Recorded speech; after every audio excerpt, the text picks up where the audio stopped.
Morning student. Yesterday class we discussed about the important concept, that is a breeding experiment, and then how the breeding experiment it conduct with the animals with the other countries and the animals with the indigenous country. ಅಂದ್ರೆ ನಮ್ಮ country ಒಳಗಿರೋ animals ಮತ್ತೆ ಬೇರೆ ಕಂಟ್ರಿಲಿ ಇರೋ animals ಗೆ ಯಾವ ತರ ನಾವು ಬ್ರೀಡಿಂಗ್ ಮಾಡ್ತೀವಿ ಅಂತ ನೋಡಿದ್ವಿ. ಬೈ ಆರ್ಟಿಫಿಷಿಯಲ್ ಇನ್ಸೆಮಿನೇಷನ್ ಪ್ರಕಾರ MOT ಪ್ರಕಾರ ಏನ್ ಮಾಡ್ತೀವಿ ಅಂದ್ರೆ ಸೆಮನ್ಸ್ ಏನ್ ಮಾಡ್ತೀವಿ ಆ ಕಡೆಯಿಂದ ಏನ್ ಮಾಡ್ತೀವಿ ತರ್ತೀವಿ. ಆ ತಂದಿದ್ದು ಏನ್ ಮಾಡ್ತೀವಿ, it can be stored in frozen 196 degree ಒಳಗೆ ಏನ್ ಮಾಡ್ತೀವಿ ಅದನ್ನ ಫ್ರೋಜನ್ ಅಲ್ಲಿ ಸ್ಟೋರ್ ಮಾಡ್ತೀವಿ. ಆ ಸ್ಟೋರ್ ಮಾಡೋದ್ರಿಂದ ಏನಪ್ಪಾ ಅಡ್ವಾಂಟೇಜಸ್ ಅಂದ್ರೆ ಅದೇ ನಾವೀಗ ಒಂದು ಅಲ್ಲಿರೋಕವನ್ನ ಇಲ್ಲಿ ತರಬೇಕಂದ್ರೆ ಏನಾಗುತ್ತೆ, ಎಕ್ಸ್ಪೆಂಡಿಚರ್ ಜಾಸ್ತಿ ಆಗುತ್ತೆ, ಟ್ರಾನ್ಸ್ಪೋರ್ಟೇಷನ್ ಚಾರ್ಜ್ ಜಾಸ್ತಿ ಆಗುತ್ತೆ, ಆಮೇಲೆ ಅದು ನಮ್ಮ ಕ್ಲೈಮ್ಯಾಟಿಕ್ ಕಂಡೀಷನ್ಗೆ ಅಡ್ಜಸ್ಟ್ ಆಗಲ್ಲ. ಅದಕ್ಕೋಸ್ಕರ ಆ ಸೆಮನ್ಸ್ ಅನ್ನ ಕಲೆಕ್ಟ್ ಮಾಡಿ ಇಟ್ಕೊಂಡ್ರೆ ಒಂದ್ ಕೌವಿಗೆ ಸೆಮನ್ಸ್ ಒಂದ್ಸಲಿ ತಂದ್ರೆ ಏನಾಗ್ತಂದ್ರೆ ಮೆನಿ ನಂಬರ್ ಆಫ್ ಕೌಸ್ ಏನ್ ಮಾಡ್ಬೋದು ಅದನ್ನ ಬ್ರೀಡಿಂಗ್ ನ ಮಾಡ್ಬೋದು. ಒಂದ್ ಪಾಯಿಂಟ್ ಮತ್ತೇನ್ ಮಾಡಿದೆ, ಟು ಅವಾಯ್ಡ್ ದಿ ಟ್ರಾನ್ಸ್ಪೋರ್ಟೇಷನ್ ಅಂದ್ರೆ ಟ್ರಾನ್ಸ್ಪೋರ್ಟೇಷನ್ ಮಾಡ್ಬೇಕಾದ್ರೆ ಏನಾಗುತ್ತೆ ಅದನ್ನ ಮಾಮೂಲು ಫ್ಲೈಟ್ ಅಲ್ಲೆಲ್ಲ ಬರಲ್ಲ, ಸಪರೇಟ್ ಬೋಟ್ ನ ಮಾಡಿ ಅದನ್ನ ತರಬೇಕಾಗುತ್ತೆ. ಆಮೇಲೆ ಇಲ್ಲಿ ರೈತರಿಗೆ ಏನಾಗುತ್ತೆ, ಎಕ್ಸ್ಪೆಂಡಿಚರ್ ಜಾಸ್ತಿ ಆಗುತ್ತೆ. ಇದು ಮಾಡೋದ್ರಿಂದ ಏನಾಗುತ್ತೆ ಅಂದ್ರೆ ಅವರಿಗೆ ಎಕ್ಸ್ಪೆಂಡಿಚರ್ ಕಡಿಮೆ ಆಗುತ್ತೆ, ರಿಸ್ಕ್ ಜಾಬ್ ಸಮೇತ ತಪ್ಪುತ್ತೆ ಅಂತ ಹೇಳ್ತೀವಿ. ನೆಕ್ಸ್ಟ್ ಅದೇ ತರ ಏನ್ ಮಾಡಿದ್ವಿ ಅಂದ್ರೆ ಮಲ್ಟಿಪಲ್ ಓವ್ಯುಲೇಷನ್ ಮುಖಾಂತರ ಯಾವ ತರ ನಾವು ಸರವೇಟ್ ಮದರ್ ನ ತಗೊಂಡು ಅದಕ್ಕೆ ಯಾವ ತರ ಟ್ರಾನ್ಸಿಷನ್ ಮಾಡಿದ್ವಿ ಅಂತ ಸಮೇತ ಎಸ್ಟರ್ಡೇ ಕ್ಲಾಸ್ ಅಲ್ಲಿ ನೋಡಿದ್ವಿ. ಆಮೇಲೆ next very important, that is bee keeping.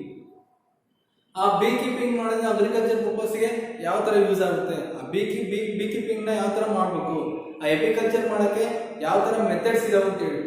ಆಮೇಲೆ very important, what are the steps we taken for the successful in apiculture. ಅಂದ್ರೆ ನಾವು ಎಪಿಕಲ್ಚರ್ ಸಕ್ಸಸ್ಫುಲ್ ಆಗ್ಬೇಕಂದ್ರೆ ಯಾವ್ಯಾವ ಸ್ಟೆಪ್ ನ ಮೇಂಟೈನ್ ಮಾಡಬೇಕು, ಯಾವ ಟೈಮಲ್ಲಿ ಅದನ್ನ ರೇರ್ ಮಾಡಬೇಕು, ಯಾವ ಟೈಮಲ್ಲಿ ಇಡಬೇಕಂತ ತಿಳ್ಕೊಂಡು. Today class they are go to the another concept, that is fisheries ಅಂತ ಹೇಳಿ. ಈಗ ನಾವೆಲ್ಲ ಕಡೆ ಹೋಗ್ತೀವಿ ಫಿಶರೀಸ್ ಅಂತ ಹೇಳ್ತಾರೆ. ಫಿಶರೀಸ್ ಅಂದ್ರೆ ಏನಪ್ಪಾ, they are very important, the develop the increases the Indian GDP. ನಮ್ಗೇನು ಇಂಡಿಯನ್ GDP ಇದೆಯಲ್ಲ ಅದನ್ನ ಇನ್ಕ್ರೀಸ್ ಮಾಡಕ್ಕೆ ಈ fisheries one of the important component ಅಂತ ಹೇಳ್ತೀವಿ.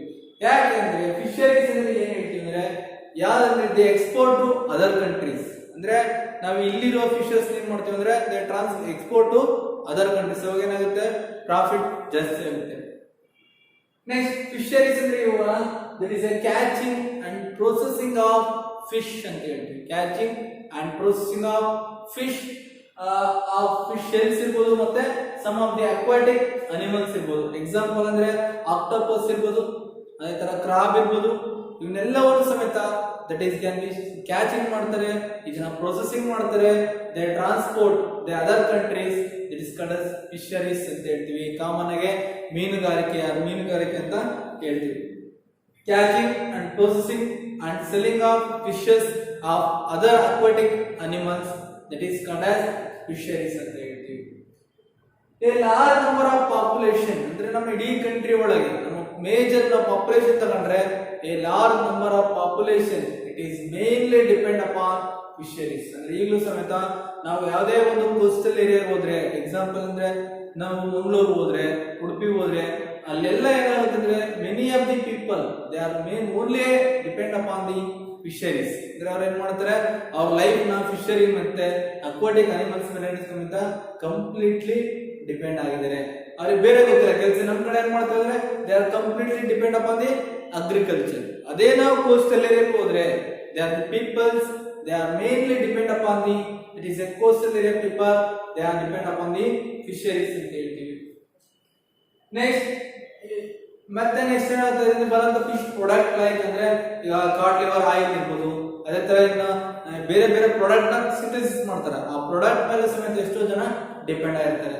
ಆಮೇಲೆ ಕೆಲವೊಂದು ಏನ್ ಮಾಡ್ತಾರೆ, ಡ್ರಗ್ ಕಂಪನಿಗೆ ಇದನ್ನ ಟ್ರಾನ್ಸ್ಪೋರ್ಟ್ ಮಾಡ್ತಾರೆ. ಅಂದ್ರೆ ಈಗ ಐಗೆ ಏನಾದ್ರು ಡ್ರಗ್ಸ್ ಬೇಕಂದ್ರೆ, ನಮ್ಮ ಐ ಪ್ರಾಬ್ಲಮ್ಸ್ ಏನಾದ್ರು ಇದ್ರೆ ಮೆಜಾರಿಟಿ ಈ ಫಿಶ್ ಡ್ರಗ್ಸ್ ಕೊಡ್ತಾರೆ. ಆಮೇಲೆ ನಮ್ಮ ಸ್ಕಿನ್ ಏನಾದ್ರು ಪ್ರಾಬ್ಲಮ್ ಆದ್ರೆ ಸಂಬಂಧಿ ಆಯಿಲ್ಸ್ ಸೆಕ್ರೆಟ್ ಮಾಡ್ತಾರೆ, ಆಯಿಲ್ಸ್ ಸಿಂಥಸಿಸ್ ಮಾಡ್ತಾರೆ. ಅವನು ಸಮೇತ ಫಿಶ್ ಪ್ರಾಡಕ್ಟ್ ಮೇಲೆ ಡಿಪೆಂಡ್ ಆಗಿರುತ್ತೆ. ಯಾಕಂದ್ರೆ ಏನಕ್ಕೆ ಈ ಫಿಶ್ ಪ್ರಾಡಕ್ಟ್ ಮೇಲೆ ಮೇಜರ್ ಡಿಪೆಂಡ್ ಆಗಿರ್ತೀವಿ ಅಂದ್ರೆ they are the low fat ಅಂತ ಹೇಳ್ತೀವಿ. ನಾವ್ ಯಾವ್ದೇ ಬೇರೆ ಪ್ರಾಡಕ್ಟ್ ತಿಂದ್ರೆ, ಬೇರೆ ಅನಿಮಲ್ಸ್ ನ ತಿಂದ್ರೆ, ಎಕ್ಸಾಂಪಲ್ ಅದೇ ನಾವ್ ಹೇಳಿದ್ರೆ ಚಿಕನ್ ತಿಂದ್ರೆ, ಮೀಟ್ ತಿಂದ್ರೆ ಏನಾಗುತ್ತೆ, ಫ್ಯಾಟ್ ಲೆವೆಲ್ ಜಾಸ್ತಿ ಇರುತ್ತೆ. Then compare to fishes compare ಮಾಡಿದ್ರೆ ವೆರಿ ವೆರಿ ಲೋ ಫ್ಯಾಟ್ ಅಂತ ಹೇಳ್ತೀವಿ. ಯಾವ ತರ ಫಿಶ್ ತಿಂದ್ರು ಸಮೇತ they are very very low fat when compare to chicken ಇರ್ಬೋದು, ಆ ತರ ಗೋಟ್ ಇರ್ಬೋದು, ಶೀಪ್ ಇರ್ಬೋದು. ಇವು ಕಂಪೇರ್ ಮಾಡಿದ್ರೆ they are the low fat content ಅಂತ ಹೇಳ್ತೀವಿ. ಆಮೇಲೆ ಏನಪ್ಪ ಹೇಳ್ತೀವಿ, ಯಾವ್ಯಾವ ತರ ನಾವು ಫುಡ್ ನ ತಿಂತೀವಿ, ಫಿಶ್ ಫುಡ್ ಯಾವ್ಯಾವ ಹೇಳ್ತೀವಿ ಅಂದ್ರೆ 2 ಟೈಪ್ ಅಲ್ಲಿ ಹೇಳ್ತಾರೆ. ಕೆಲವೊಂದು ಫ್ರೆಶ್ ವಾಟರ್ ಫಿಶಸ್ ಅಂತ ಹೇಳ್ತೀವಿ, ಕೆಲವೊಂದು ನೆಕ್ಸ್ಟ್ ಮೆರೈನ್ ವಾಟರ್ ಫಿಶಸ್ ಅಂತ ಹೇಳ್ತೀವಿ. ಫ್ರೆಶ್ ವಾಟರ್ ಅಂದ್ರೆ ಏನ್ ಮಾಡ್ತೀವಿ ಅಂದ್ರೆ ಕೆರೆ ಬೆಳೆಸ್ಬೋದು, ಬಾವಿಗಳ ಬೆಳೆಸ್ಬೋದು, ಡ್ಯಾಮ್ ಒಳಗೆ ಬೆಳೆಸ್ಬೋದು. ಇವಕ್ಕೆ ನಾವು ಫ್ರೆಶ್ ವಾಟರ್ ಫಾರ್ಮ್ ಅಂತ ಹೇಳ್ತೀವಿ. ಮೆರೈನ್ ವಾಟರ್ ಅಂದ್ರೆ they are completely they are depend upon the C ಇರ್ತವೆ, ಸಮುದ್ರಗಳ ಮೇಲೆ ಇರ್ತವೆ, ಅದಕ್ಕೆ ಮೆರೈನ್ ಹ್ಯಾಬಿಟೇಟ್ ಅಂತ ಸಮೇತ ಕರಿತೀವಿ. ಫ್ರೆಶ್ ವಾಟರ್ ಅಂದ್ರೆ ಈಗ ನಾವು ಎಕ್ಸಾಂಪಲ್, ಈಗ ರೈತರು ಒಂದು ಕೃಷಿ ಹೊಂಡ ಮಾಡಿರ್ತಾರ, ಆ ಕೃಷಿ ಹೊಂಡದಲ್ಲಿ ಏನ್ ಮಾಡ್ತಾರೆ, ಮೀನು ಸಾಕಾಣಿಕೆ ಮಾಡ್ಬೋದು. ಆ ಕೃಷಿ ಹೊಂಡ ಮೀನು ಸಾಕಾಣಿಕೆ ಮಾಡಿದಾಗ ಏನಾಗುತ್ತೆ, ರೈತರಿಗೆ ಬೋತ್ ಬೆನಿಫಿಟ್ ಆಗುತ್ತೆ. ಅವನಿಗೆ ಒಂದು ಪ್ರಾಫಿಟ್ ಇನ್ಕ್ರೀಸ್ ಆಗುತ್ತೆ, ಅದೇ ವಾಟರ್ ನ ಏನ್ ಮಾಡ್ತಾನೆ ನಾನು ಅಗ್ರಿಕಲ್ಚರ್ ಪರ್ಪಸ್ ಯೂಸ್ ಮಾಡ್ತೇನೆ. ಆ ಅಗ್ರಿಕಲ್ಚರ್ ಪರ್ಪಸ್ ಯೂಸ್ ಮಾಡಿದಾಗ ಏನಾಗುತ್ತೆ ಅಂದ್ರೆ ಅವನಿಗೆ ಯೂರಿಯಾ ಕಂಟೆಂಟ್ ಸಿಕ್ಕಾಗ ಏನಾಗುತ್ತೆ, ಪ್ಲಾಂಟ್ ಗಳಿಗೆ ನೈಟ್ರೋಜನ್ ಫಿಕ್ಸೇಷನ್ ಹೆಲ್ಪ್ ಮಾಡುತ್ತೆ. ಆಮೇಲೆ ಎಕ್ಸ್ಕ್ರೀಷನ್ ಏನಾಗುತ್ತೆ, ಫರ್ಟಿಲಿಟಿ ಇನ್ಕ್ರೀಸ್ ಆಗುತ್ತೆ. ಬೋತ್ ಬೆನಿಫಿಟ್ ಇದೆ, ಫಿಶ್ ಇಂದ ಪ್ರೊಡಕ್ಟ್ ಸಿಗುತ್ತೆ, ಇನ್ಕಮ್ ಸಿಗುತ್ತೆ, ನೆಕ್ಸ್ಟ್ ಫಾರ್ಮಿಂಗ್ ಸಮೇತ ಇಂಪ್ರೂವ್ಮೆಂಟ್ ಆಗುತ್ತೆ.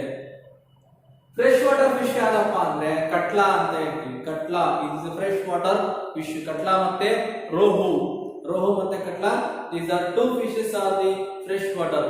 ನಮ್ ಕಡೆ ಎಲ್ಲ ಗೌರಿ ಮೀನು ಅಂತ ಹೇಳ್ತೀವಿ, ಬಾಂಗ್ಡಾ ಅಂತ ಹೇಳ್ತೀವಿ. ಗೌರಿ, ಬಾಂಗ್ಡಾ, ಕಟ್ಲಾ, ರೋಹು, ಬೇರೆ ಬೇರೆ ವೆರೈಟೀಸ್ ಆಫ್ ಫಿಶಸ್ ನ ನೋಡ್ತೀವಿ. That is main fishes on the food ಅಲ್ಲಿ ಯೂಸ್ ಮಾಡೋದು ಕಟ್ಲಾ ಮತ್ತೆ ರೋಹು. ನಮ್ ಕಡೆ ಎಲ್ಲ ಕಟ್ಲಾ ಮತ್ತೆ ರೋಹುನ ಯೂಸ್ ಮಾಡ್ತಾರೆ. ಮತ್ತೆ ಇಲ್ಲೆಲ್ಲ ಲೋಕಲ್ ಬ್ರೀಡ್ ಅಂದ್ರೆ ಗೌರಿ, ಬೇರೆ ಬೇರೆ ಬ್ರೀಡ್ ಗಳನ್ನ ಯೂಸ್ ಮಾಡ್ತಾರೆ. ಅದೇ ತರ ಮೆರೈನ್ ಫಿಶ್ ಯಾವ್ದಪ್ಪ, ಇಲ್ಸಾ ಇದೆ, ಮೆರೈನ್ ಫಿಶ್ ಮತ್ತೆ ಸ್ಯಾರ್ಡೈನ್ಸ್, ಮತ್ತೆ ಅದೇ ತರ ಜೆಲ್ಲಿ ಫಿಶ್, ಅದೇ ತರ ಸ್ಟಾರ್ ಫಿಶ್ ಅಂತ ಹೇಳ್ತೀವಿ. Different types of marine fish are present. ಅಂದ್ರೆ ಇಕ್ಟೋಮಸಸ್ ಅಂತ ಹೇಳ್ತೀವಿ, ಸ್ಟಾರ್ ಫಿಶಸ್ ಅಂತ ಹೇಳ್ತೀವಿ, ಮತ್ತೆ ಸ್ಯಾರ್ಡೈನ್ಸ್ ಅಂತ ಹೇಳ್ತೀವಿ, ಇಲ್ಸಾ ಅಂತ ಹೇಳ್ತೀವಿ. Different varieties of fishes. ನೀವ್ ಯಾವಾಗ ಫ್ರೀ ಆಗಿದ್ರೆ ಟೂರ್ ಹೋಗ್ತೀವಲ್ಲ, ಅಲ್ಲಿ ಮಂಗಳೂರು ಹಾರ್ಬರ್ ಬೀಚಿಗೆ ಹೋಗ್ಬಿಟ್ರೆ ಅಲ್ಲೊಂದು ಫಿಶ್ ಮಾರ್ಕೆಟ್ ಇದೆ, ಅಲ್ಲಿ ನೋಡ್ಬಿಟ್ರೆ completely different varieties of star fish ಇರ್ಬೋದು, ಜೆಲ್ಲಿ ಫಿಶ್ ಇರ್ಬೋದು, ಶೆಲ್ ಫಿಶ್ ಇರ್ಬೋದು, ಪ್ರಾನ್ ಇರ್ಬೋದು, ಕ್ರಾಬ್ಸ್ ಇರ್ಬೋದು, ಎಲ್ಲಾ ವೆರೈಟೀಸ್ ಆಫ್ ಫಿಶಸ್ ನ ನಾವಿಲ್ಲಿ ಹೆಂಗ್ ವೆಜಿಟೇಬಲ್ಸ್ ಸೇಲ್ ಮಾಡ್ತೀವೋ ಅದೇ ತರ ಫಿಶ್ ಮಾರ್ಕೆಟ್ ಒಳಗೆ different types of fresh water fish ಇರ್ಬೋದು ಮತ್ತೆ ಮೆರೈನ್ ಫಿಶಸ್ ನ ಸೇಲ್ ಮಾಡ್ತಾರೆ. ಇನ್ನ ನೋಡ್ಬೇಕಂದ್ರೆ ಕಾರವಾರ ಹೋಗ್ಬಿಟ್ರೆ is the biggest fish market ಅಂತ ಹೇಳ್ತೀವಿ. ಕರ್ನಾಟಕದಲ್ಲಿ ಬಿಗ್ಗೆಸ್ಟ್ ಫಿಶ್ ಮಾರ್ಕೆಟ್ ಯಾವ್ದಂದ್ರೆ ಕಾರವಾರ ಹೋಗ್ಬಿಟ್ರೆ ಡಿಫ್ರೆಂಟ್ ಟೈಪ್ಸ್ ಆಫ್ ಫಿಶಸ್, ಎಷ್ಟು ವೆರೈಟೀಸ್ ಅಂದ್ರೆ 20 to 30 ವೆರೈಟೀಸ್ ನ ಒಂದೇ ಕಡೆ ನೋಡ್ಬೋದು. ಅಷ್ಟು ವೆರೈಟೀಸ್ ಆಫ್ ಫಿಶಸ್ ನ ಕಲೆಕ್ಷನ್ ಮಾಡ್ಕೊಂಡ್ ಬರ್ತಾರೆ ಸಿಯಿಂದ, ಅದನ್ನ ಡಿಫ್ರೆಂಟ್ ಮಾರ್ಕೆಟ್ ಗೆ ಎಕ್ಸ್ಪೋರ್ಟ್ ಮಾಡ್ತಾರೆ. ಮತ್ತೆ ಲೋಕಲ್ ಮಾರ್ಕೆಟ್ ಅಲ್ಲಿ ಸಮೇತ ಅದನ್ನ ನಾವು ಯಾವ ತರ ವೆಜಿಟೇಬಲ್ಸ್ ಸೇಲ್ ಮಾಡ್ತಾರೋ ನಮ್ಮ ಪೀಪಲ್ಸ್, ಅದೇ ತರ ಅಲ್ಲಿ coastal area peoples they are mainly depend upon the fish and fish product. ಅಲ್ಲಿ ಮೇನ್ ಫುಡ್ ಯಾವ್ದಪ್ಪ ಕೋಸ್ಟಲ್ ಏರಿಯಾದಲ್ಲಿ ಅಂದ್ರೆ ಇಟ್ ಇಸ್ ಎ ಫಿಶ್ ಅಂತ ಹೇಳ್ತೀವಿ. ಅವ್ರು ಯಾವ್ದೇ ತರ ನಮ್ಮ ವೆಜಿಟೇಬಲ್ಸ್ ಯೂಸ್ ಮಾಡೋದು ಬಹಳ rare. They only uses some fishes, different types of fishes. Next ಇನ್ನೊಂದು ಏನ್ ಹೇಳ್ತೀವಪ್ಪ, ನಮ್ಮ ಇಂಡಿಯನ್ ಎಕಾನಮಿ ಇನ್ಕ್ರೀಸ್ ಆಗ್ಬೇಕಂದ್ರೆ that is a main important, that is a fisheries ಅಂತ ಹೇಳ್ತೀವಿ. ಯಾಕಂದ್ರೆ important place of Indian economy ಅಂದ್ರೆ they transport different countries after different regions. ಈಗ ಎಕ್ಸಾಂಪಲ್, ಈಗ ಮಂಗಳೂರಲ್ಲಿ ಫಿಶ್ ಸಿಕ್ಕಿದೆ ಅಂದ್ರೆ ಅದು ಡಿಫ್ರೆಂಟ್ ಕಂಟ್ರೀಸ್ ಗೆ ಟ್ರಾನ್ಸ್ಪೋರ್ಟ್ ಮಾಡ್ತಾರೆ. ಯಾಕೆ ಸರ್ ಸಾಯಲ್ಲ ಸರ್ ಅವ್ರು ಟ್ರಾನ್ಸ್ಪೋರ್ಟ್ ಮಾಡುವಾಗ ಡೆತ್ ಆಗಲ್ಲ ಫಿಶ್ ಅಂತ ಕೇಳಿದ್ರೆ ಏನ್ ಮಾಡ್ತಾರೆ ಅಂದ್ರೆ ಅವನ ಬಿಗ್ ಐಸ್ ಕ್ಯೂಬ್ಸ್ ಇರ್ತವೆ. ಆ ಬಿಗ್ ಐಸ್ ಕ್ಯೂಬ್ಸ್ ಅಲ್ಲಿ ಏನ್ ಮಾಡುತ್ತೆ ಅಂದ್ರೆ ಅದಕ್ಕೆ ಯಾವ ತರ ಎನ್ವೈರನ್ಮೆಂಟ್ ಬೇಕು, ಅದಕ್ಕೆ ಯಾವ ಫಿಶಸ್ ಯಾವ ತರ ಎನ್ವೈರನ್ಮೆಂಟ್ ಬೇಕೋ ಅದೇ ಎನ್ವೈರನ್ಮೆಂಟ್ ಏನ್ ಮಾಡ್ತಾರೆ ಅಲ್ಲಿ ಕ್ರಿಯೇಟ್ ಮಾಡ್ತಾರೆ. ಐಸ್ ಕ್ಯೂಬ್ ನಲ್ಲಿ ಟ್ರಾನ್ಸ್ಪೋರ್ಟ್ ಮಾಡಿದ್ರೆ 6 to 7 days ಆದ್ರೂ ಸಮೇತ ಫಿಶಸ್ ಸಾಯಲ್ಲ. ಯಾಕಂದ್ರೆ ಅದಕ್ಕೆ ಬೇಕಾದ ಎನ್ವೈರನ್ಮೆಂಟ್ ಇರುತ್ತೆ, ಆ ವಾಟರ್ ಕಂಟೆಂಟ್ ಇರುತ್ತೆ. ಅವಾಗ ಏನಾಗುತ್ತೆ 5 to 6 days, 7 to 8 days ವರೆಗೂ ಸಮೇತವು ಫಿಶಸ್ ಸಾಯಲ್ಲ. ಡಿಫ್ರೆಂಟ್ ಕಂಟ್ರೀಸ್ ಎಕ್ಸ್ಪೋರ್ಟ್ ಮಾಡ್ತೀವಿ. ಅವಾಗ ಏನಾಗುತ್ತೆ ನಮ್ಮ ಗ್ರಾಸ್ ಡೊಮೆಸ್ಟಿಕ್ ಪ್ರಾಫಿಟ್ ಏನಿದೆ ಇಂಡಿಯಾದು GDP ಅಂತೀವಲ್ಲ, ಆ GDP ಆಟೋಮೆಟಿಕಲಿ ಇಂಪ್ರೂವ್ಮೆಂಟ್ ಆಗುತ್ತೆ. ವೆರಿ ಇಂಪಾರ್ಟೆಂಟ್ ಅಂದ್ರೆ ನಮ್ಮ GDP ಇನ್ಕ್ರೀಸ್ ಆಗಬೇಕಾದ್ರೆ ಫಸ್ಟ್ ಒನ್ ಫಿಶರೀಸ್ ಹೇಳ್ತೀವಿ, ನೆಕ್ಸ್ಟ್ ಒಂದು ಆಮೇಲೆ ಅಗ್ರಿಕಲ್ಚರ್ ಪರ್ಪಸ್ ಪ್ರಾಡಕ್ಟ್ಸ್ ಅಂತ ಹೇಳ್ತೀವಿ. ಎರಡರಿಂದ ಏನಾಗುತ್ತೆ ನಮ್ಮ GDP 30 to 40% ನಿಂತಿರುತ್ತೆ. ಒಂದು ಅಗ್ರಿಕಲ್ಚರ್ ಪ್ರಾಡಕ್ಟ್, ಒಂದು ಫಿಶ್ ಪ್ರಾಡಕ್ಟ್ ಮೇಲೆ ಮೇನ್ ಡಿಪೆಂಡ್ ಆಗಿರೋದು ನಮ್ಮ GDP. ನೆಕ್ಸ್ಟ್ ಇದೇನ್ ಕೊಡುತ್ತಪ್ಪ ಈ ಫಿಶರೀಸ್ ಇಂದ ಏನ್ ನೆನಪಿದೆಯಪ್ಪ? ವೆರಿ ಇಂಪಾರ್ಟೆಂಟ್ ಏನ್ ಹೇಳ್ತಾರೆ ಈ ಫಿಶರೀಸ್ ಇಂದ ಇನ್ನೊಂದು ಇಂಪಾರ್ಟೆಂಟ್ ಅಂದ್ರೆ they are the employment create ಮಾಡುತ್ತೆ many of the coastal area peoples. ಅಂದ್ರೆ ಅಲ್ಲಿ ಏನಾಗುತ್ತೆ ಅನ್ಎಂಪ್ಲಾಯ್ಮೆಂಟ್ ನ ನಿವಾರಣೆ ಮಾಡುತ್ತೆ. ಅಂದ್ರೆ ಮೆನಿ ಆಫ್ ದಿ ಪೀಪಲ್ಸ್ ಅಲ್ಲಿ ಓದಿರ್ತಾರೆ, ಕೆಲಸ ಸಿಕ್ಕಿರೋಂತ ಡಿಸೈಡ್ ಮಾಡ್ಕೊಂಡಿರ್ತಾರೆ, ಅವ್ರು ಏನ್ ಮಾಡ್ತಾರೆ they go for catching the fishes. ಅಂದ್ರೆ ಏನ್ ಮಾಡ್ತಾರೆ ಪ್ರೊವೈಡ್ ಎಕನಾಮಿಕ್ ಇನ್ಕಮ್ ಆಗಿ ಸಮೇತ ಸಿಗುತ್ತೆ, ಮತ್ತೆ ಜಾಬ್ ಎಂಪ್ಲಾಯ್ಮೆಂಟ್ ಸಮೇತ ಅದು ಫಿಶರಿ ಒಳಗೆ ಕೊಡುತ್ತೆ. ನೆಕ್ಸ್ಟ್ ವೆರಿ ಇಂಪಾರ್ಟೆಂಟ್ ಯಾರಿಗೆ many of the people countries are mainly depend upon fish ಅಂದ್ರೆ they fish they meat they rich content of protein. ನಾವ್ ಯಾವುದೇ ಒಂದು ಫಿಶ್ ಕಂಟೆಂಟ್ ನ ತಗೊಂಡ್ರೆ is high rich content of protein ಅಂತ ಹೇಳ್ತೀವಿ. ಆಮೇಲೆ next they also content some vitamins. Fish meat ಒಳಗೆ ಏನಿದೆ ಪ್ರೋಟೀನ್ ಇದೆ, ಅದೇ ತರ ಫಿಶ್ ಮೀಟ್ ಒಳಗೆ ಏನಿದೆ ಅಂದ್ರೆ ನೆಕ್ಸ್ಟ್ ಅದೇ ತರ ಪ್ರೋಟೀನ್ ಇದೆ ಮತ್ತೆ ವಿಟಮಿನ್ಸ್ ಇದೆ. ಮತ್ತೆ ಏನಪ್ಪ ಇದರಲ್ಲಿ ಸ್ಪೆಷಾಲಿಟಿ ಫಿಶಸ್ ತಿನ್ನೋದ್ರಿಂದ ಏನ್ ಸ್ಪೆಷಾಲಿಟಿ ಅಂದ್ರೆ ನಮ್ಮ ಕಾರ್ಬೋಹೈಡ್ರೇಟ್ ಕಂಟೆಂಟ್ ಇರುತ್ತಲ್ಲ ಫಿಶ್ ಅಲ್ಲಿ that is very very low. Carbohydrate content ಸಮೇತ ವೆರಿ ಲೋ ಇರುತ್ತೆ. ಅದಕ್ಕೆ ಡಾಕ್ಟರ್ ಅಡ್ವೈಸ್ ಮಾಡ್ತಾರೆ ಯಾರನ್ನ ಡಯಾಬಿಟಿಕ್ ಪೇಷಂಟ್ ಇದ್ರೆ ಆ ಡಯಾಬಿಟಿಕ್ ಪೇಷಂಟ್ ಗಳಿಗೂ ಸಮೇತ ಈ ಫಿಶ್ ತಿನ್ಬೋದು ಅಂತ ಅಡ್ವೈಸ್ ಮಾಡ್ತಾರೆ. ಯಾಕಂದ್ರೆ ಕಾರ್ಬೋಹೈಡ್ರೇಟ್ ಕಂಟೆಂಟ್ ಕಡಿಮೆ ಇರುತ್ತೆ.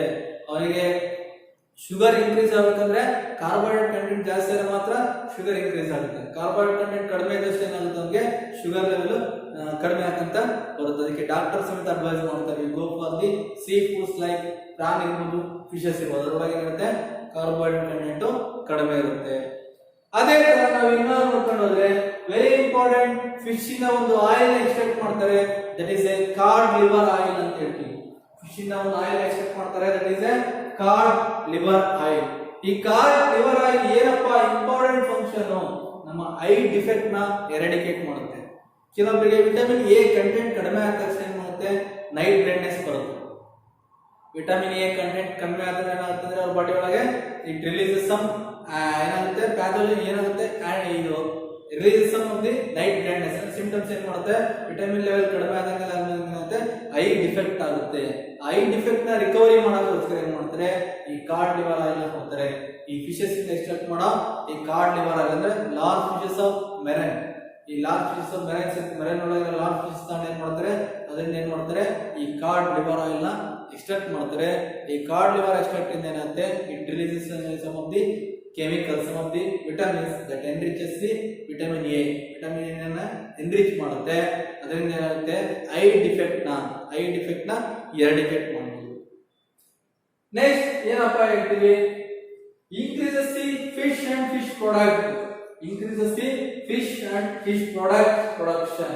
Increases the fish and fish production increase ಮಾಡೋದಕ್ಕೋಸ್ಕರ ನಾವೇನ್ ಹೇಳ್ತೀವಿ ಅಂದ್ರೆ ಬ್ಲೂ ರೆವಲ್ಯೂಷನ್ ಅಂತ ಹೇಳ್ತೀವಿ. Increases the fish products of the production. ಆ fish product ನ production increase ಮಾಡೋದಕ್ಕೋಸ್ಕರ ನಾವೇನ್ ಕರಿತೀವಿ ಅಂದ್ರೆ ಗ್ರೀನ್ ರೆವಲ್ಯೂಷನ್ ಅಂತ ಹೇಳ್ತೀವಿ. ಈ ಗ್ರೀನ್ ರೆವಲ್ಯೂಷನ್ ಎಷ್ಟು ಇನ್ಕ್ರೀಸ್ ಆಗುತ್ತೋ ಅಷ್ಟು ನಮ್ಮ GDP ಲೆವೆಲ್ ಇನ್ಕ್ರೀಸ್ ಆಗುತ್ತೆ, ಅಷ್ಟು ನಮ್ಮ ಕಂಟ್ರಿಗೆ ಇಂಡಿಯನ್ ಎಕಾನಮಿಗೆ ಏನಾಗುತ್ತೆ ಪ್ರಾಫಿಟ್ ಬರುತ್ತೆ ಅಂತ ಸಮೇತ ಹೇಳ್ತೀವಿ.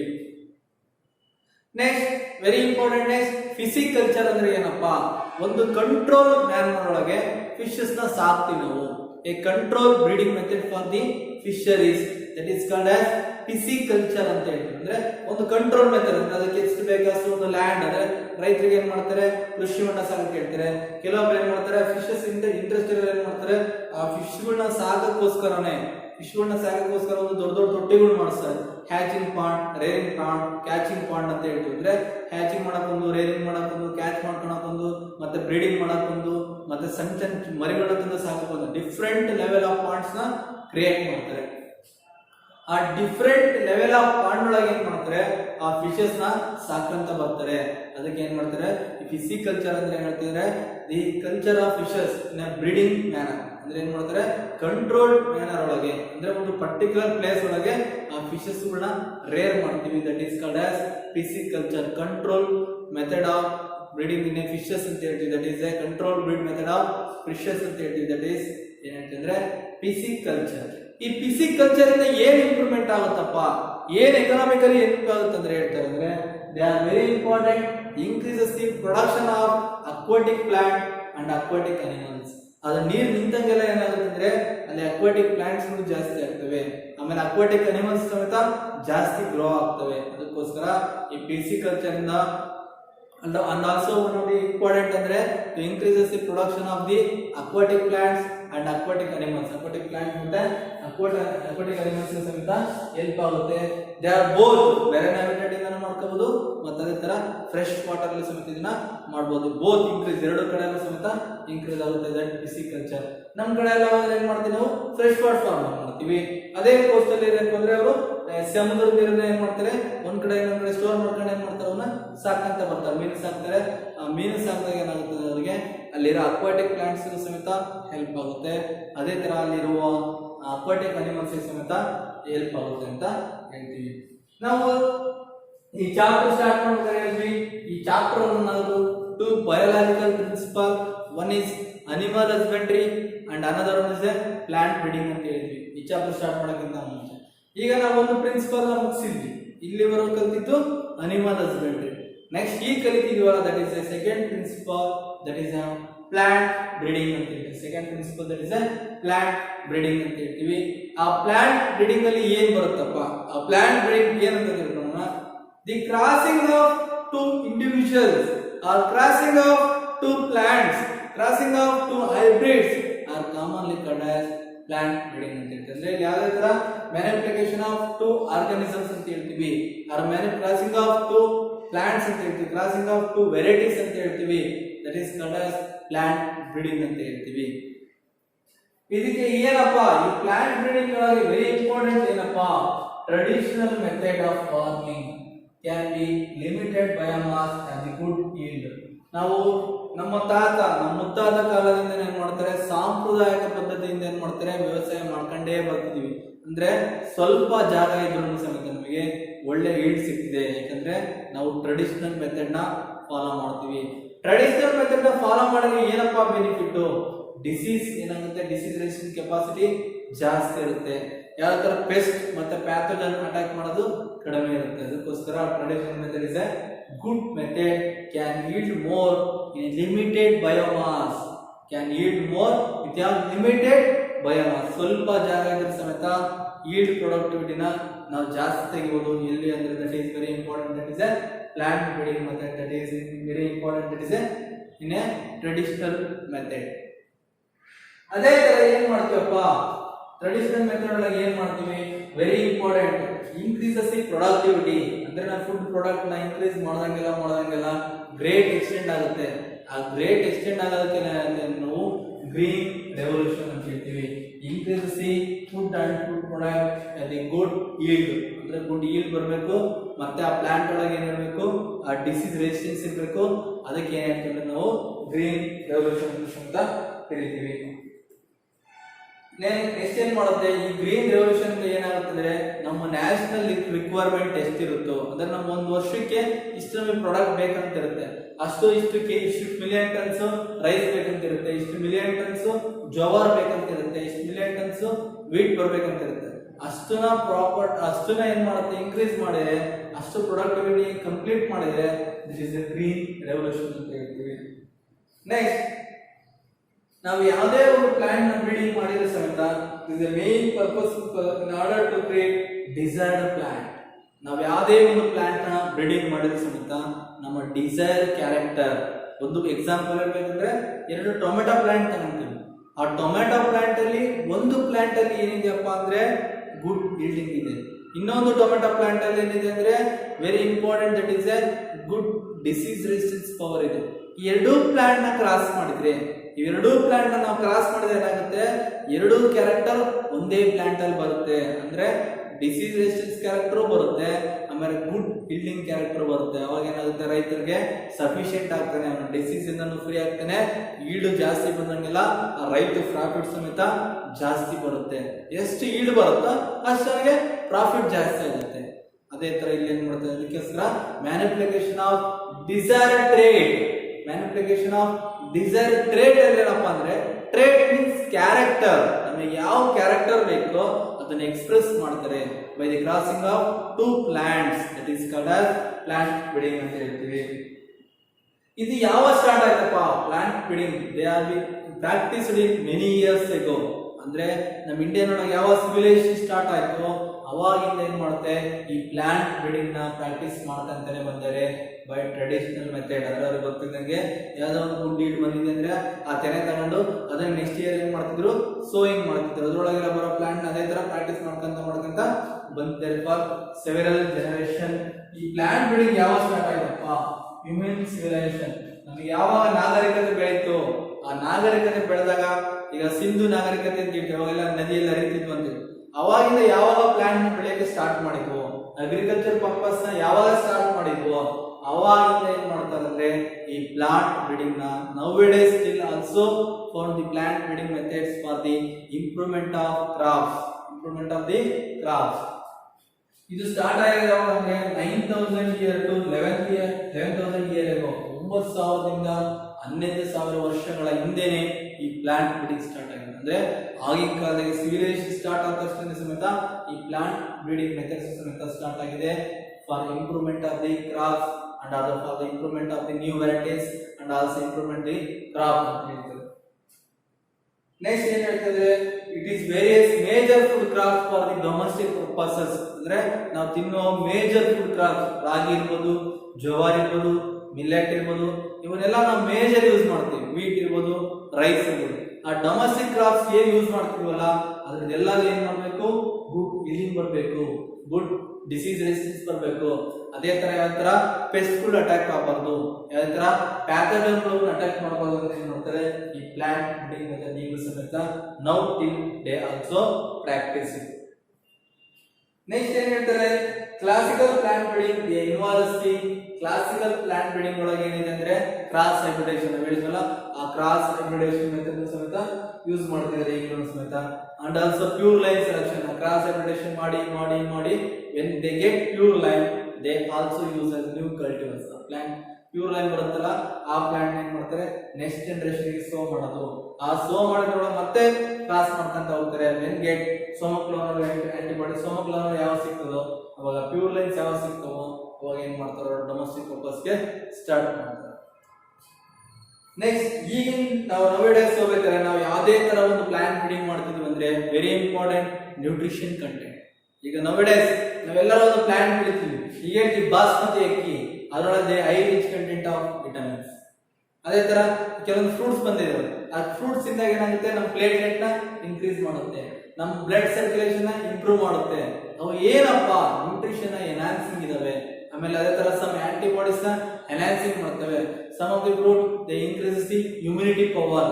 ಈಗ ನಾವು ಕಿತ್ತಳೆಹಣ್ಣು ನಿಂಬೆಹಣ್ಣು ಸಿಟ್ರಿಕ್ ಕಂಟೆಂಟ್ ಇರೋ ಜಾಸ್ತಿ ತಿಂದ್ರೆ ನಮ್ಮ ಫೇರ್ನೆಸ್ ಇನ್ಕ್ರೀಸ್ ಆಗುತ್ತೆ, ನಮ್ಮ ಇಮ್ಯುನಿಟಿ ಪವರ್ ಸಮೇತ ಇನ್ಕ್ರೀಸ್ ಆಗುತ್ತೆ. ಅದಕ್ಕೋಸ್ಕರ ದೇ ಆರ್ ವೆರಿ ಇಂಪಾರ್ಟೆಂಟ್ ಅಂತ ಹೇಳ್ತೀವಿ. Next nowadays the advancement of genetics.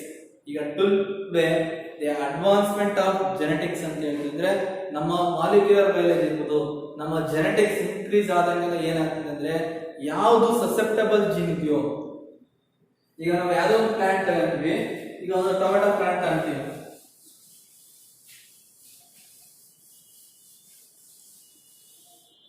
ಈಗ ನಾವು ಒಂದು ಟೊಮೆಟೊ ಪ್ಲಾಂಟ್ ಅಂದ್ರೆ ಈ ಟೊಮೆಟೊ ಪ್ಲಾಂಟ್ ಒಳಗೆ ಏನ್ ಮಾಡ್ತಾರೆ ಈ ಜೀನ್ಸ್ ನ ಸ್ಟಡಿ ಮಾಡ್ತಾರೆ. ಈ ಜೀನ್ಸ್ ನ ಸ್ಟಡಿ ಮಾಡಿ ಏನ್ ಮಾಡ್ತಾರೆ ಯಾವ್ದು ಡಿಫೆಕ್ಟ್ ಜೀನ್ ಇದೆಯೋ ಆ ಡಿಫೆಕ್ಟ್ ನ ಜೀನ್ ಏನ್ ಮಾಡ್ತಾರೆ ರಿಮೂವ್ ಮಾಡ್ತಾರೆ, ಫಂಕ್ಷನಲ್ ಜೀನ್ ನ ಆಡ್ ಮಾಡ್ತಾರೆ. ಯಾವುದೇ ಕ್ರಾಪ್ ಪ್ಲಾಂಟ್ ಇರ್ಬೋದು, ಯಾವುದೇ ತರ ಹ್ಯೂಮನ್ ಬಾಡಿ ಇರ್ಬೋದು, ಡಿಫೆಕ್ಟ್ ಜೀನ್ ಇರೋದು ಏನ್ ಮಾಡ್ತಾರೆ ರಿಮೂವ್ ಮಾಡ್ತಾರೆ. ಈ ಫಂಕ್ಷನಲ್ ಜೀನ್ ಆಡ್ ಮಾಡ್ತಾರಲ್ಲ ಅದಕ್ಕೆ ಏನಂತ by the improvement and large exchanges and mega advancement in the biology that is genetics ಅಂತ ಹೇಳ್ತೀವಿ. ಅದೇ ತರ ಏನ್ ಮಾಡ್ತಾರೆ ಮಾಲಿಕ್ಯುಲರ್ ಬಯಾಲಜಿ ಸ್ಟಡಿ ಮಾಡ್ತಾರೆ. ಓಲ್ ಯಾವುದೋ ಒಂದು DNA ಮಾಲಿಕ್ಯುಲೆ ಫಂಕ್ಷನ್ ಮಾಡ್ತಿಲ್ಲ, ಇಲ್ಲ ಯಾವುದೋ ಒಂದು RNA ಮಾಲಿಕ್ಯುಲೆ ಫಂಕ್ಷನ್ ಮಾಡ್ತಿಲ್ಲ, ಯಾವುದೋ ಒಂದು ಪ್ರೋಟೀನ್ ಮಾಲಿಕ್ಯುಲೆ ಸರಿಯಾಗಿ ವರ್ಕ್ ಮಾಡ್ತಿಲ್ಲ ಅಂದ್ರೆ ಆ ಇಡೀ DNA ಮಾಲಿಕ್ಯುಲ್ ಏನ್ ಮಾಡ್ತಾರೆ ರಿಮೂವ್ ಮಾಡಿ ಏನ್ ಮಾಡ್ತಾರೆ ಅದರೊಳಗೆ ಫಂಕ್ಷನ್ಸ್ ಏನ್ ಮಾಡ್ತಾರೆ ಅಬ್ನಾರ್ಮಲ್ ಆಗಿರೋ ಫಂಕ್ಷನ್ ಏನ್ ಮಾಡ್ತಾರೆ ನಾರ್ಮಲೈಸ್ ಮಾಡ್ತಾರೆ. ಈಗ ಯಾವುದೇ ಒಂದು ಪ್ಲಾಂಟ್ ಅಂದ್ರೆ ಅದ್ರ ಓಲ್ ಜೀನ್ ಅನ್ನು ಸ್ಟಡಿ ಮಾಡ್ತೀವಿ. ಆ ಓಲ್ ನ ಜೀನ್ ಅನ್ನು ಸ್ಟಡಿ ಮಾಡಿದ್ರೆ ಯಾವ ಡಿಫೆಕ್ಟಿವ್ ಜೀನ್ ಇದೆ, ಯಾವ ಪೇರ್ ಅಲ್ಲಿ ಡಿಫೆಕ್ಟಿವ್ ಜೀನ್ ಇದೆ, ಯಾವ ಕಾಂಬಿನೇಷನ್ ಅಲ್ಲಿ ಡಿಫೆಕ್ಟಿವ್ ಜೀನ್ ಇದೆ ಅಂತ ಐಡೆಂಟಿಫೈ ಮಾಡ್ತೀವಿ by molecular markers. By the molecular markers ಮುಖಾಂತರ ಏನ್ ಮಾಡ್ತಾರೆ, ಅದನ್ನ ಐಡೆಂಟಿಫಿಕೇಶನ್ ಮಾಡ್ತಾರೆ. ಆ ಡಿಫೆಕ್ಟ್ ಜೀನ್ ನ ರಿಮೂವ್ ಮಾಡಿ ಫಂಕ್ಷನಲ್ ಜೀನ್ ನ ಆಡ್ ಮಾಡ್ತೀವಿ. ಇದನ್ನ ಡೀಟೇಲ್ ಆಗಿ ಎಲ್ಲಿ ಹೋಗ್ತೀರಪ್ಪ ಅಂದ್ರೆ ದಿ ಫೀಲ್ಡ್ ಆಫ್ ಬಯೋಟೆಕ್ನಾಲಜಿ. ಈ ಬಯೋಟೆಕ್ನಾಲಜಿ ಒಳಗೆ ಏನ್ ಮಾಡ್ತೀರಾ, ಡೀಟೇಲ್ ಆಗಿ ಇದನ್ನ ಸ್ಟಡಿ ಮಾಡ್ಕೊಂಡು ಹೋಗ್ತೀವಿ. ಯಾವ ತರ ಡಿಫೆಕ್ಟ್ ಜೀನ್ ಆಡ್ ಮಾಡ್ತೀವಿ, ಯಾವ ಸೀಕ್ವೆನ್ಸ್ ಆಡ್ ಮಾಡ್ತೀವಿ, ಯಾವ ಹೋಸ್ಟ್ ಗೆ ಆಡ್ ಮಾಡ್ತೀವಿ, ಮಾಲಿಕ್ಯುಲರ್ ಮಾರ್ಕ್ ಅಂದ್ರೆ ಯಾವು, ಇಲ್ಲಿ ಯಾವ ಯೂಸ್ ಮಾಡ್ತೀವಿ ಅಂತ ಅಲ್ಲಿ ಹೇಳ್ತೀವಿ. ಅದೇ ತರ ಇನ್ನ ಅಡ್ವಾನ್ಸ್ಮೆಂಟ್ ಅಂದ್ರೆ ಟಿಶ್ಯೂ ಕಲ್ಚರ್. ಟಿಶ್ಯೂ ಕಲ್ಚರ್ ಅಂದ್ರೆ very very prominent technology nowadays. They are very very advancement to growing the plants ಅಂತ ಹೇಳ್ತೀವಿ. ಈ ಟಿಶ್ಯೂ ಕಲ್ಚರ್ ಒಳಗೆ ಏನ್ ಮಾಡ್ತೀವಪ್ಪ, ಯಾವುದೇ ಒಂದು ಪ್ಲಾಂಟ್ ಒಂದು ಬಂದು ಸೆಲ್ ಸಿಕ್ಕರೆ ಸಾಕು, ಅದನ್ನ ಏನ್ ಮಾಡ್ತೀವಿ, ಒಂದು ಟಿಶ್ಯೂ ಕಲ್ಚರ್ ಮ್ಯಾನರ್ ಒಳಗೆ ಏನ್ ಮಾಡ್ತೀವಿ, ಅದನ್ನ ಗ್ರೋ ಮಾಡ್ತೀವಿ ಬೈ ನ್ಯೂಟ್ರಿಷನ್. ಅದಕ್ಕೆ ಏನೇನ್ ಬೇಕಾದ ನ್ಯೂಟ್ರಿಷನ್ಸ್ ಎಲ್ಲ ಸಪ್ಲೈ ಮಾಡ್ತೀವಿ, ಆ ಪ್ಲಾಂಟ್ ನ ಗ್ರೋ ಮಾಡ್ತೀವಿ. ಅದೊಂದು ಕ್ಯಾಲಸ್ ಫಾರ್ಮೇಶನ್ ಆಗುತ್ತೆ. ಕ್ಯಾಲಸ್ ಫಾರ್ಮೇಶನ್ ಆದ್ಮೇಲೆ ಏನಾಗುತ್ತೆ, ಒಂದು ಪ್ಲಾಂಟ್ ಇರೋದನ್ನ 1000 ಪ್ಲಾಂಟ್ ಆಗಿ ಕ್ರಿಯೇಟ್ ಮಾಡ್ತೀವಿ. ಒಂದು ಪ್ಲಾಂಟ್ ಇರೋದನ್ನ 1000 ಪ್ಲಾಂಟ್ ಆಗಿ ಕ್ರಿಯೇಟ್ ಮಾಡ್ತೀವಿ. ಏನಪ್ಪ ಫಂಕ್ಷನ್, ಎಂಡೇಂಜರ್ಡ್ ಪ್ಲಾಂಟ್, ಯಾವುದೇ ತರ ಎಂಡೇಂಜರ್ಡ್ ಪ್ಲಾಂಟ್ ಇದ್ರೆ ಸಮೇತ ಅದನ್ನ ಕಲ್ಚರ್ ಮಾಡಿ ಉಳಿಸ್ಕೋಬಹುದು. ಆಮೇಲೆ ಯಾವ್ದಾದ್ರು ಎಕ್ಸ್ಟಿಂಕ್ಟ್ ಪ್ಲಾಂಟ್ ಏನಾದ್ರು ಒಂದು ಪಾರ್ಟ್ ಸಿಕ್ಕರೆ, ಲಿವಿಂಗ್ ಪ್ಲಾಂಟ್ ಏನಾದ್ರು ಸಿಕ್ಕರೆ, ಎಕ್ಸ್ಟಿಂಕ್ಟ್ ಪ್ಲಾಂಟ್ ಅಂದ್ರೆ ಅದನ್ನು ಸಮೇತ ನಾವು ಉಳಿಸ್ಕೋಬಹುದು by the method of tissue culture. Next also ಇವಾಗ nowadays ಎಲ್ಲ ಸೈಂಟಿಸ್ಟ್ಗಳು they are major working on the plant breeding for enhancement of the food production ಅಂತ ಹೇಳ್ತೀವಿ. ನಮ್ಮ ಇಂಡಿಯಾದೊಳಗೆ ಪಾಪ್ಯುಲೇಷನ್ ಇನ್ಕ್ರೀಸ್ ಆಗ್ತಾನೆ ಇದೆ ಡೈಲಿ. ಆ ಪಾಪ್ಯುಲೇಷನ್ ಎಷ್ಟು ಇನ್ಕ್ರೀಸ್ ಆಗುತ್ತೋ ಅಷ್ಟು ಪಾಪ್ಯುಲೇಷನ್ ಗೆ ಫುಡ್ ಸಪ್ಲಿಮೆಂಟ್ ಮಾಡಬೇಕು. ಅದಕ್ಕೋಸ್ಕರ ಏನ್ ಮಾಡುತ್ತೆ ನಮ್ಮ ಸೈಂಟಿಸ್ಟ್ ಪ್ರತಿದಿನ ಪ್ರತಿ ಕ್ಷಣ they work on plant breeding on the basis of researches. Next molecular genetic tools use ಮಾಡ್ತೀವಿ ಬೈ ಆರ್ಟಿಫಿಷಿಯಲ್ಸ್ ಇರ್ಬೋದು, GMO ಇರ್ಬೋದು. GMOs ಅಂತ ಹೇಳ್ತೀವಿ, ಜೆನೆಟಿಕ್ ಮಾಡಿಫೈಡ್ ಆರ್ಗಾನಿಸಮ್ಸ್. ಇಲ್ಲಿ ಏನ್ ಹೇಳ್ತೀವಿ ಅಂದ್ರೆ ಮಾಲಿಕ್ಯುಲರ್ ಜೆನೆಟಿಕ್ಸ್ ಟೂಲ್ಸ್ ಅನ್ನ ಏನಾಗುತ್ತೆ GMOs ಅಂತ ಹೇಳ್ತೀವಿ, genetically modified organisms. Genetically modified organisms.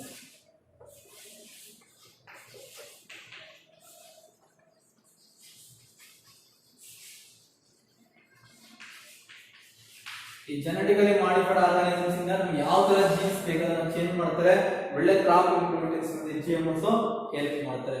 ಈಗ nowadays very scientists they are facing and they are working on the major role that is environmental stress ಅಂತ ಹೇಳ್ತೀವಿ.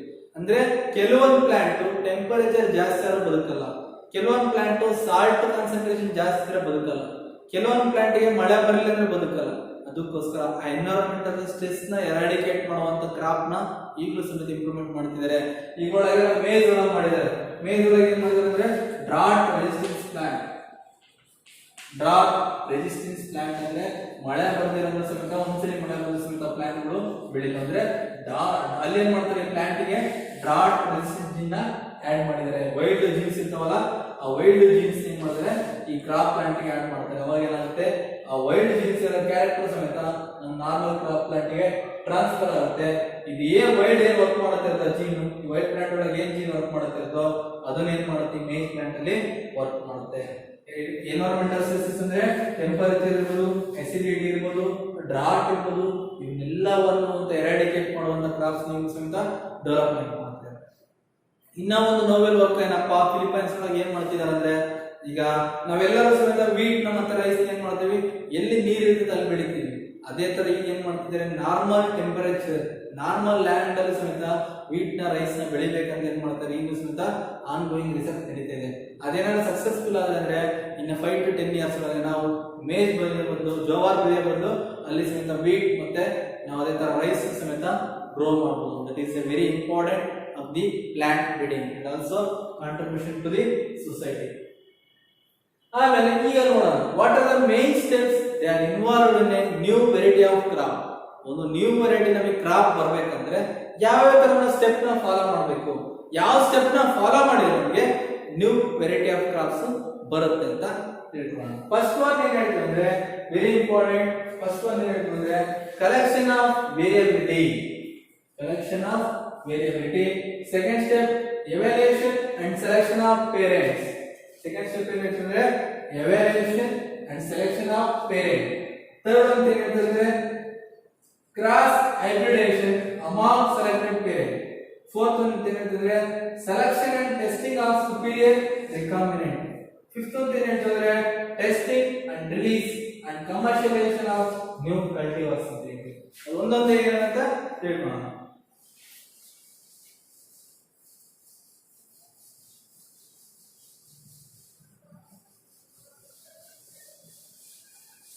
ಫಸ್ಟ್ ಏನ್ ಹೇಳಪ್ಪ, ಕಲೆಕ್ಷನ್ ಆಫ್ ವೇರಿಯಬಿಲಿಟಿ ಅಂದ್ರೆ ವೇರಿಯಬಿಲಿಟಿ ಅಂದ್ರೆ the difference among the individual. Difference among the individual.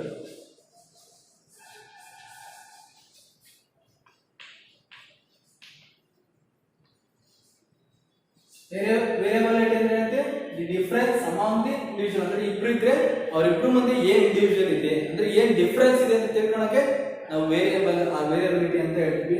ಇಲ್ಲಿ variable ಒಳಗೆ very important ಇದೆ germ class collection ಅಂತ ಹೇಳ್ತೀವಿ. Germ class collection.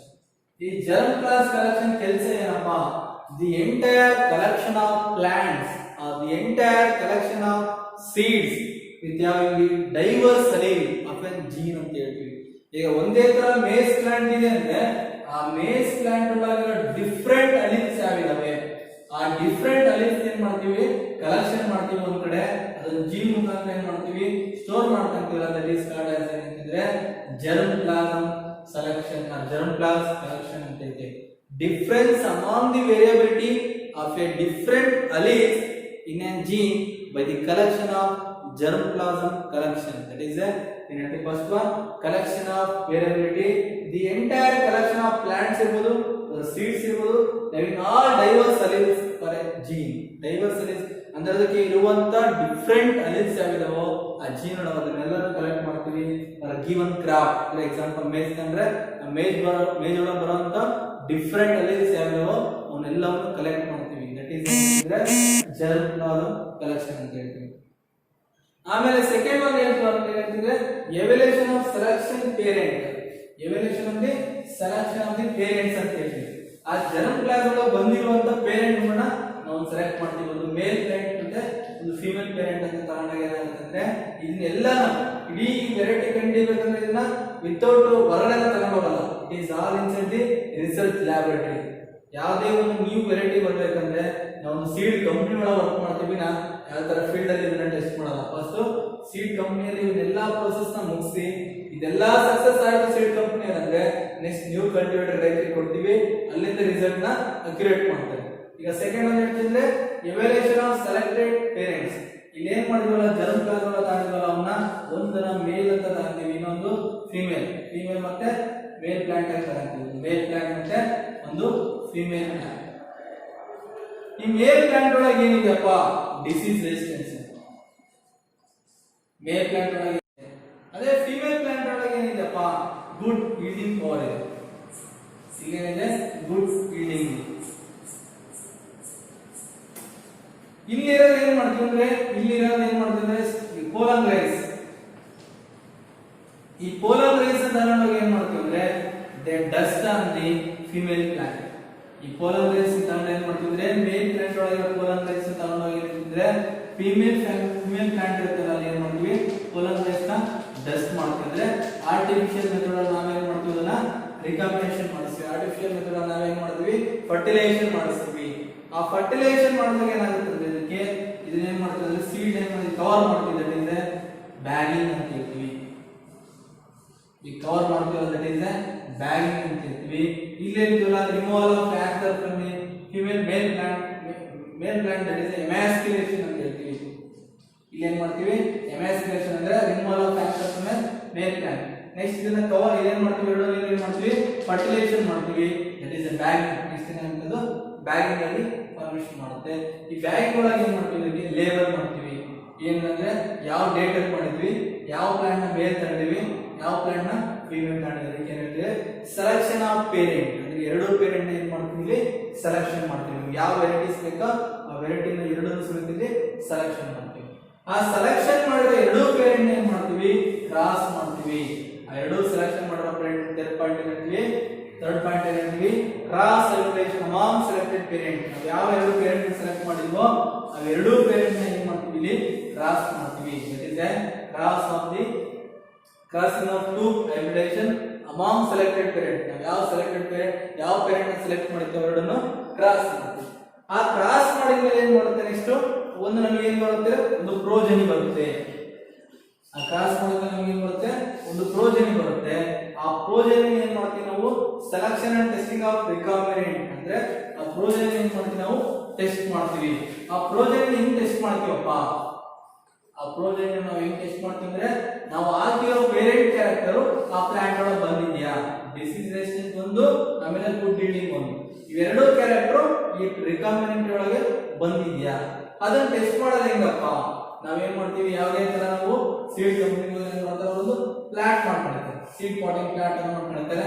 That is A1 A2 A3.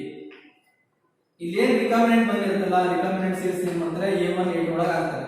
ಆಮೇಲೆ ಇಲ್ಲಿ ಏನ್ ಮಾಡಿದ್ದಾರೆ ನೆಕ್ಸ್ಟ್ ರೈತರು ಇಲ್ಲಿ A1 A2 ಆಗಿ ಏನ್ ಮಾಡ್ತಾರೆ ಅದು ಗ್ರೋ ಆಗೋಕೆ ಬಿಡ್ತಾರೆ. ಆ ಗ್ರೋ ಆದ್ಮೇಲೆ ಎರಡು ಕ್ಯಾರೆಕ್ಟರ್ ಬಂದಿದೆಯಾ ಅಂತ ಚೆಕ್ ಮಾಡ್ತಾರೆ. ಯಾಕಂದ್ರೆ ನಾವು ರೈತರ ಹತ್ರ ತಗೊಂಡಿದ್ವಿ, ಜರ್ಮ್ ಕ್ಲಾಸ್ ಕಲೆಕ್ಷನ್ ರೈತರ ಮುಖಾಂತರ ತಗೊಂಡು ಸ್ಟೋರ್ ಮಾಡಿದ್ವಿ. ಅವ್ರು ಹೇಳಿರೋ ಕ್ಯಾರೆಕ್ಟರ್ ಎಲ್ಲ ನಿಜ ಆಗಿರೋದಂತೇನಿಲ್ಲ, ಅವ್ರು ಹೇಳ್ತಾರೆ ಗುಡ್ ಈಲ್ಡಿಂಗ್ ಬಂದಿದೆ, ಯಾವ್ದೇ ತರ ರೋಗ ಬಂದಿಲ್ಲ ಅಂತ ಹೇಳ್ತಾರೆ. ಅದನ್ನ ಟೆಸ್ಟ್ ಮಾಡೋದೇನಂದ್ರೆ ಈ ರಿಕಾಂಬಿನೆಂಟ್ ಮೆಥಡ್ ಬಂದಿರುತ್ತಲ್ಲ, ರಿಕಾಂಬಿನೆಂಟ್ ಒಳಗಿನ ಇಲ್ಲಿ ಒಂದು ಏನ್ ಮಾಡ್ತಾರೆ ಯಾವ್ದೇ ತರ ಕಂಪನಿ ಒಳಗೆ ಪ್ಲಾಂಟ್ ಮಾಡ್ಕೊಂಡಿರ್ತೀವಿ. ಪ್ಲಾಂಟ್ ಅಂದ್ರೆ ನಾವು ಯಾವ್ದೇ ಒಂದು ಟೆಸ್ಟಿಂಗ್ ನ ಟೆಸ್ಟ್ ಮಾಡ್ತೀವಲ್ಲ, ಅದನ್ನ ಸ್ಯಾಂಪಲ್ಸ್ ಟೆಸ್ಟಿಂಗ್ಸ್ಕರ plant A, plant B, plant B ಅಂತ ಮಾಡ್ಕೊಂಡಿರ್ತಾರೆ. ಅದರೊಳಗೆ ಎರಡನ್ನು ಟೆಸ್ಟ್ ಮಾಡ್ತೀವಿ. ಈ ಎಲ್ಲ ಟೆಸ್ಟ್ ಮಾಡಿದ್ಮೇಲೆ ಏನ್ ಮಾಡ್ತಾರೆ, ನಾವು ಮಾಡಿರೋ ಮೆಥಡ್ ಕರೆಕ್ಟ್ ಆಗಿದೆ, ನಾವು ಎರಡು ಕ್ಯಾರೆಕ್ಟರ್ ಬಂದಿದೆ ಅಂದ್ಮೇಲೆ ಏನ್ ಮಾಡ್ತಾರೆ testing and releasing commercial of new cultivars ಅಂದ್ರೆ ಅದನ್ನ ಏನ್ ಮಾಡ್ತಾರೆ ಟೆಸ್ಟ್ ಮಾಡಿದ್ಮೇಲೆ ಅವ್ರಿಗೆ ಲ್ಯಾಬೊರೇಟರಿ ಒಳಗೆ ಸಕ್ಸಸ್ ಆಯ್ತು, ಲ್ಯಾಬೊರೇಟರಿ ಟ್ರಯಲ್ಸ್ ಸಕ್ಸಸ್ ಆಯ್ತು ಅಂದ್ರೆ ಏನ್ ಮಾಡ್ತಾರೆ ರೈತರಿಗೆ ಏನ್ ಮಾಡ್ತಾರೆ ಕೆಲವೊಂದು ಕಂಪನಿ ಜೊತೆ MNC ಕಂಪನಿಗಳಿಗೆ ಮಲ್ಟಿನ್ಯಾಷನಲ್ ಕಂಪನಿ ಜೊತೆ ಏನ್ ಮಾಡ್ತಾರೆ ರೈತರು ಟೈ ಅಪ್ ಮಾಡ್ಕೊಂಡಿರ್ತಾರೆ. ಆ ಟೈ ಅಪ್ ಮಾಡ್ಕೊಂಡಾಗ ಏನಾಗುತ್ತೆ, ಈಗ ನಮ್ಮ ಹೊಲ ಇರ್ತಪ್ಪ 10 ಎಕರೆ, ನಾ 10 ಎಕರೆ ಏನ್ ಮಾಡ್ತೀನಿ MNC ಕಂಪನಿಗೆ ಬರ್ಕೊಟ್ಟಿರ್ತೀನಿ ಏನಂತಂದ್ರೆ only for the seeds production. Seeds production ಗೋಸ್ಕರ ಆ ಕಂಪನಿನ ಬರ್ಕೊಟ್ಟಿರ್ತೀವಿ. ನಾವೇನ್ ಮಾಡ್ತೀವಿ ಇಲ್ಲಿ ರಿಸರ್ಚ್ ಏನ್ ಮಾಡ್ತೀವಿ, ಒಂದು ಹೈಬ್ರಿಡ್ ಕಂಡುಹಿಡಿದಿದ್ವಿ. ಈ ಹೈಬ್ರಿಡ್ ಏನ್ ಮಾಡ್ತೀವಿ ಸೀಡ್ಸ್ ನ ಏನ್ ಟೈಅಪ್ ಮಾಡ್ಕೊಂಡಿರ್ತೀವಲ್ಲ ರೈತರಿಗೆ ಕೊಡ್ತೀವಿ. ಅವನೇನ್ ಕೆಲಸ ಅಂದ್ರೆ ರೈತರದು ಅವ್ನ ಯಾವ್ದೇ ತರ ಗೊಬ್ಬರ ಹಾಕಂಗಿಲ್ಲ, ಬೀಜ ಹಾಕಂಗಿಲ್ಲ, ಏನ್ ಕೊಡ್ತಾರ ಅದನ್ನ ಗ್ರೋ ಮಾಡ್ಬೇಕು. ಒಂದು ಪ್ಲಾಂಟ್ ಮುಟ್ಟಾಗಿಲ್ಲ, ದಿನ ಇವರೇ ಅಬ್ಸರ್ವರ್ ಇರ್ತಾರೆ, ಇವರೇ ಹೋಗಿ ಕ್ಯಾರೆಕ್ಟರ್ ಚೆಕ್ ಮಾಡ್ತಾರೆ, ಇವರೇ ಹೋಗಿ ಡೈಲಿ ವಿಸಿಟಿಂಗ್ ಇರುತ್ತೆ. ಅವನೇನ್ ರೈತ ಅಂದ್ರೆ only for the production of seeds, ಆ ಸೀಡ್ಸ್ ನ ಪ್ರೊಡಕ್ಷನ್ ಮಾಡ್ಕೊಡ್ತಾರೆ. ಆ ಸೀಡ್ಸ್ ನ ಪ್ರೊಡಕ್ಷನ್ ಮಾಡ್ಕೊಟ್ಟಿದ್ದು ಏನ್ ಮಾಡ್ತಾರೆ different regions of the country ಅಂದ್ರೆ ನಮ್ಮ ಎಲ್ಲಾ ಕಡೆ ನಮ್ಮ ಕರ್ನಾಟಕದ ಒಂದು ಹೈಬ್ರಿಡ್ ಮಾಡಿದ್ರೆ ಕರ್ನಾಟಕದೊಳಗೆ ಡಿಫ್ರೆಂಟ್ ಪ್ಲೇಸ್ ಏನ್ ಮಾಡ್ತೀವಿ ಅದನ್ನ ಟ್ರಾನ್ಸ್ಪೋರ್ಟ್ ಮಾಡ್ತಾರೆ, ಅಂದ್ರೆ ರೈತರುಗಳಿಗೆ ಕೊಡ್ತಾರೆ. ರೈತರಿಗೆ ಅಂದ್ರೆ ಅವ್ರು ಸೆಲೆಕ್ಟೆಡ್ ಪ್ಲಾಂಟ್ ಏನ್ ಮಾಡ್ತಾರೆ ಕೊಡ್ತಾರೆ. ಆ ಕೊಟ್ಟಾಗ ಏನಾಗುತ್ತೆ ಅಂದ್ರೆ ಆ ಆಗ್ರೋ ಕ್ಲೈಮೆಟಿಕ್ ಕಂಡೀಷನ್ಗೆ ಈ ಪ್ಲಾಂಟ್ ಅಡ್ಜಸ್ಟ್ ಆಗಿದೆಯಾ ಇಲ್ಲ ಏನಾರ ಕ್ಲಿನಿಕಲ್ ಏನಾರ ಚೇಂಜ್ ಮಾಡ್ಬೇಕಾ ಅವನ್ನೆಲ್ಲನೂ ಸಮೇತ ಅಬ್ಸರ್ವ್ ಮಾಡ್ತಾರೆ. ಎಲ್ಲಾ ಲ್ಯಾಂಡಿಗೆ ಹೊಂದ್ಕೊಂಡ್ರೆ ಏನ್ ಮಾಡ್ತಾರೆ ಲಾರ್ಜ್ ಪ್ರೊಡಕ್ಷನ್ ಏನ್ ಮಾಡ್ತಾರೆ, ಲಾರ್ಜ್ ಪ್ರೊಡಕ್ಷನ್ ಏನಂತೆ ಸೀಡ್ಸ್ ನ ಪ್ರೊಡಕ್ಷನ್ ಮಾಡ್ತಾರೆ. ಆ ಸೀಡ್ಸ್ ಪ್ರೊಡಕ್ಷನ್ ಮಾಡಿ ಏನ್ ಮಾಡ್ತಾರೆ ನೆಕ್ಸ್ಟ್ ಕಮರ್ಷಿಯಲ್ ಪ್ರಾಡಕ್ಟ್ ಗೆ ಅದೊಂದು ನೇಮ್ ಕೊಡ್ತಾರೆ, ಹೈಬ್ರಿಡ್ ಒಂದು ನೇಮ್ ಕೊಟ್ಟು ಏನ್ ಮಾಡ್ತಾರೆ ಕಮರ್ಷಿಯಲ್ ಪ್ರಾಡಕ್ಟ್ ಅಂದ್ರೆ ಮಾರ್ಕೆಟಿಂಗ್ ಬಿಡ್ತಾರೆ. ಅದನ್ನ ರೈತರು ನೆಕ್ಸ್ಟ್ ಕಲ್ಟಿವರ್ಸ್ ಇರ್ತಾರಲ್ಲ ಆಮೇಲೆ ನೆಕ್ಸ್ಟ್ ರೀಜನ್ ಒಳಗೆ ಏನ್ ಮಾಡೋದನ್ನ ಕಲ್ಟಿವೇಶನ್ ಮಾಡಿ ಏನ್ ಮಾಡೋದು ನೆಕ್ಸ್ಟ್ ಕಲ್ಟಿವೇಟ್ ಮಾಡಿ ನೆಕ್ಸ್ಟ್ ಗ್ರೋಯಿಂಗ್ ಗೆ ಹೆಲ್ಪ್ ಮಾಡೋದು. It is the main steps they are going